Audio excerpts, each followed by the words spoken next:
ദൈവത്തിന് മഹത്വം. നമ്മുടെ പ്രതിദിന ആഹാരം ജനുവരി 12. ദൈവത്തിൻ്റെ വേലക്കാരൻ. യഹോവ അവനോടുകൂടെ ഇരുന്ന് അവൻ ചെയ്തതൊക്കെയും സഫലമാക്കുക കൊണ്ട്. ഉൽപ്പത്തി പുസ്തകം 39 അധ്യായം 23 വാക്യം. മധ്യപൂർവ്വദേശത്തെ ഒരു അഭയാർത്ഥി ക്യാമ്പിൽ റസയ്ക്ക് ഒരു ബൈബിൾ ലഭിച്ചപ്പോൾ അവൻ യേശുവിനെ അറിയുകയും വിശ്വസിക്കുകയും ചെയ്തു. ക്രിസ്തുവിൻ്റെ നാമത്തിലുള്ള അവൻ്റെ ആദ്യ പ്രാർത്ഥന എന്നെ അങ്ങയുടെ വേലക്കാരനായി ഉപയോഗിക്കണമേ എന്നതായിരുന്നു. പിന്നീട് ക്യാമ്പ് വിട്ട ശേഷം അപ്രതീക്ഷിതമായി ഒരു ദുരിതാശ്വാസ ഏജൻസിയിൽ ജോലി ലഭിച്ച് താൻ അറിയുന്നവരും സ്നേഹിക്കുന്നവരുമായ ആളുകളെ സേവിക്കാൻ ക്യാമ്പിലേക്ക് മടങ്ങിയപ്പോൾ ദൈവം ആ പ്രാർത്ഥനയ്ക്ക് ഉത്തരം നൽകി. സ്പോർട്സ് ക്ലബ്ബുകൾ, ഭാഷാ ക്ലബ്ബുകൾ, നിയമോപദേശം, ആളുകൾക്ക് പ്രതീക്ഷ നൽകുന്നതെന്തും അവൻ സംഘടിപ്പിച്ചു.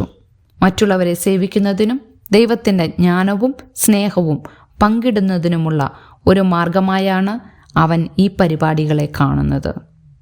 തൻ്റെ ബൈബിൾ വായിക്കുമ്പോൾ ഉൽപ്പത്തിയിലെ യോസഫിൻ്റെ കഥയുമായി റസയ്ക്ക് ഒരു ബന്ധം തോന്നി. ജയിലിലായിരുന്നപ്പോൾ ദൈവം യോസെഫിനെ തൻ്റെ ജോലി തുടരാൻ ഉപയോഗിച്ചതെങ്ങനെയെന്ന് അവനോട് ദയ കാണിക്കുകയും അവന് കൃപ നൽകുകയും ചെയ്തു. കാരാഗ്രഹ പ്രമാണി യോസഫിനെ വിചാരകനാക്കി. ദൈവം യോസഫിന് അവൻ ചെയ്തതൊക്കെയും സഫലമാക്കുക കൊണ്ട് കാരാഗ്രഹ പ്രമാണിക്ക് അവിടുത്തെ കാര്യങ്ങളിൽ ശ്രദ്ധിക്കേണ്ടി വന്നില്ല. ദൈവം നമ്മോടൊപ്പം ഉണ്ടായിരിക്കുമെന്ന് വാഗ്ദാനം ചെയ്യുന്നു. നാം ശാരീരികമായോ മാനസികമായോ ഞെരുക്കമോ ഏകാന്തതയോ ഹൃദയവേദനയോ ദുഃഖമോ എന്തുമാകട്ടെ ജയിൽവാസം അഭിമുഖീകരിക്കുകയാണെങ്കിൽ അവൻ നമ്മെ വിട്ടുപോകില്ലെന്ന് നമുക്ക് വിശ്വസിക്കാം. ക്യാമ്പിലുള്ളവരെ സേവിക്കാൻ റസയെയും കാരാഗൃഹത്തിൽ പ്രവർത്തിക്കാൻ യോസഫിനെയും ശക്തിപ്പെടുത്തിയതുപോലെ ദൈവം എപ്പോഴും നമ്മോട് ചേർന്ന് നിൽക്കും.